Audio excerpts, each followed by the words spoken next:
Nice and cold and balmy day down here in South Carolina. I think it's in the 40s right now. So not getting a ton of bee action right now. They're all clustered up and still got a few bees flying, but not many, not a lot. It's kind of breezy, and gonna be probably going live this evening. Just see how it goes. Wow, it is kind of sunny, but everything is kind of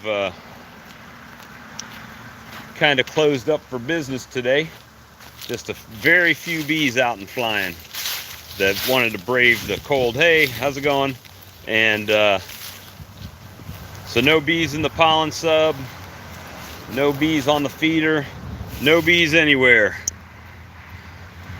Let's see.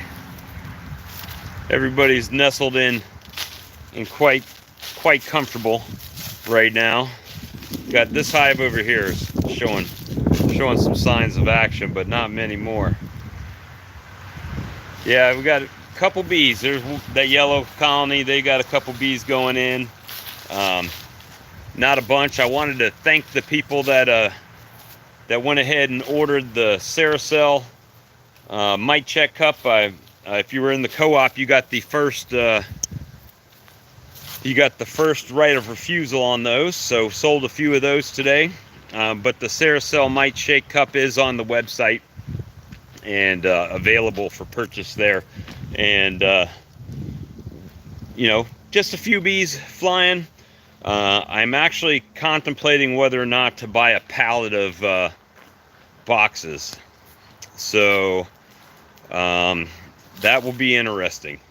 If I buy a pallet of boxes, they'll be probably coming from Canada. And so to see what the shipping quote would be on that would be the most interesting thing for me, to see how much the actual final price of the box would be, a deep box or mediums. I mean, if y'all need mediums or deeps, let me know. And the problem is shipping on those items. I don't know how that would work out, but you know, it's just the stuff I've been working on, and unfortunately most of those places are closed on the weekend, and we have a holiday here on Monday, so makes it a little bit different. But hey, Tim, hey, I just talked to you. But yeah, planning to go live this evening, guys, so we can hang out and chill out and talk bees and stuff. But really not much happening here today as far as bees. And so, you know, just animals trying to keep warm today, I guess. All of them. Even old George and Porky out there were nestled up for a while, and then they came out to lay in the sun. So I just dropped them some more corn, and they're looks like Porky's eating right now. Let's see what we got going on. Let's see what George and Porky are doing. Yeah, eating. They're eating. Let's flip it around. Flip it around again. Hey, George, you're standing in your bowl. What are you doing? Smacking away on that corn. And these are corn-fed pigs. Well, actually, it's chicken scratch. They like the seeds and all that. Right, Porky? So, it's my pet pigs, really. Just feeding them to... I doubt they'll ever see a dinner plate. But that one would make some good bacon, eh? So, that's a mini pig. I bought a mini pig, and that's what she looked like. Looks like George is happy to get some corn. Tail wagging. But, yeah, everything's cold. Let me show you about my boxes, guys. These are a couple that I took off because they had bowed, and I started to fix them, right?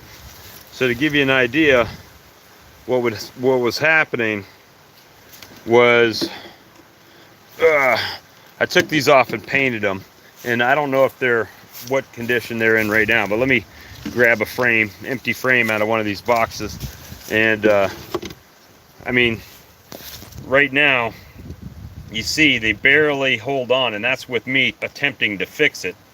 They were, what was happening, I don't know how, because every time I closed the box, I had them where they were on there, but when I would come back, they would be leaning down like that in the colony. So I don't know if the bees somehow were moving them. I mean, that's much better than it was, but they were not. I mean, if I got it all the way to the back over here, they're barely hanging on to the front there. I mean, just barely hanging on. So that was an issue. Yeah, no pig porn today. So that was an issue with them. So, and that's one of the boxes, guys. I've got boxes, and keep in mind, I bought all those boxes in 2022. Those were new boxes. And so I've got some boxes, but I feel like I need to buy some more boxes. And the pricing on boxes is not great right now. Let me see, that one's not that bad. I'm trying to find a bad one to show you. All right, so that's another one. That's another one right there. Well, that's the one right there. You can see that needs to be repaired. And that's on one side. But when it does it on both sides, like let me take this one and set it where you guys can see it and throw a frame in it. Show you what we're talking about here. So I just dropped it on the ground. Got some bees over here. We'll take one of these combs out that I've got over here and drop that in the box. And now that little bit that it was hanging on is like it's balancing on both sides. So if you bump the box or shake the box, this frame, like if I got it all the way to the back like I did the other one, you can see it doesn't fit anymore. So that's an issue with these boxes I bought, where they're bowing out on both sides.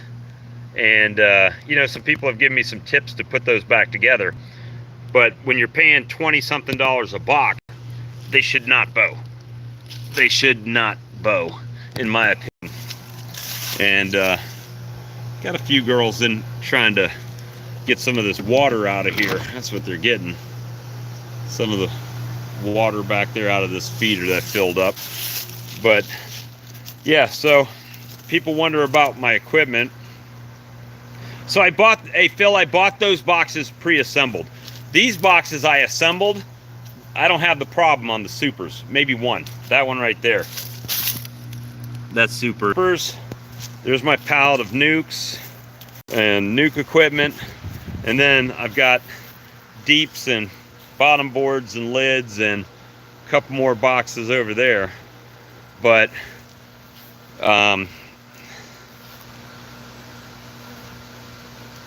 yeah, they cut the corners a lot of times. You know, they charge you a little bit extra, but then, you know, the 30 cents in glue or 10 cents in glue that they're spending. You know, I put this box with these screens on them here, these vents. I put this box together myself 4 years ago, and it's still in good shape. But the ones I bought this year, no bueno. And then there's some termite damage from me leaving one box on the ground. But even that one that I left on the ground is not warped. The ones that were on the colony were warped. I mean, it is maybe a little bit right here, but it's usable, right? The other ones are not usable like that. So that's kind of the problems that I've been running into with boxes. And if you've looked at Mann Lake and some of these other suppliers, they're $26 a box, right? And if you buy 5-pack, then you're saving a whopping 15 cents. It's like 136 something for 5 boxes. And so we got to find we got to find a way to get those costs back down. And I get it, you know, the shipping and all is outrageous right now, shipping and you know, all that stuff. So it leads to the price increase. So, you know, one thing is the shipping to you as a consumer, but they've got to get it shipped to them, and that shipping's up, so that drives the price of everything up. So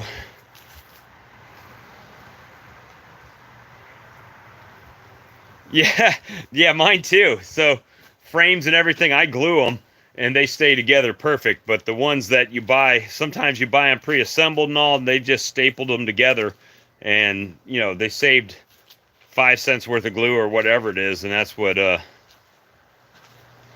nice.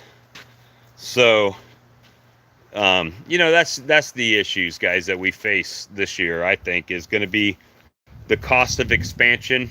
Is this just a year that I don't expand and I just build into the equipment I have and try to find a deal and order it for later? Or is it, or do I want to try to expand this year regardless of the cost? Is the cost going to continue to go up?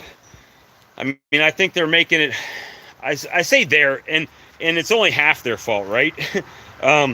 Obviously, there's the price of building the boxes and everything. So that's kind of, it is what it is, right? So that starts at the lumber stores and the lumber mills and then the shipping. So it's really getting to, the point to where it makes it harder and harder for somebody to start getting into beekeeping.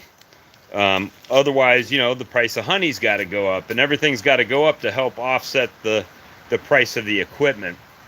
And so that's the big thing that I'm finding this year in trying to find equipment and gear for everybody is offsetting that shipping cost by being able to buy together, right? But then it becomes, well, then you got to ship it out to them, and then they got to pay shipping on that. So is it like does it end up being worth it in the end? And that's kind of what we're trying to find out right now. And hopefully everybody has sent their orders to my email that have stuff in mind that they want, and I'm going to forward that on to the suppliers this week and see if we can get hey, I'm not opposed to getting a bidding war going between multiple companies, you know, and say, hey, well, this is what it is over there, and you know, work it out.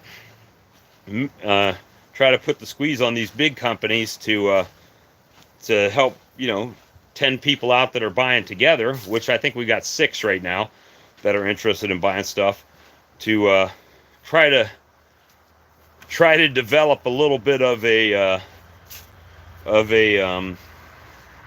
how should you call it, a little bit of buying power, right? One guy can't really change much. Well, if you don't want it, go shop somewhere else is kind of the attitude. But if we can get enough purchases in at one time, then it's like, well, they might come off the price a little bit, or they might work something on the shipping or something like that. So at any rate, guys, I didn't want this to be a long video. It's already longer than I intended, but you know, we'll go live tonight, and if you guys come hang out with us like you always do, we can discuss that more. And you know, if you guys have good options or good ideas on it, then let's talk about it. And at any rate, we'll see you guys this evening.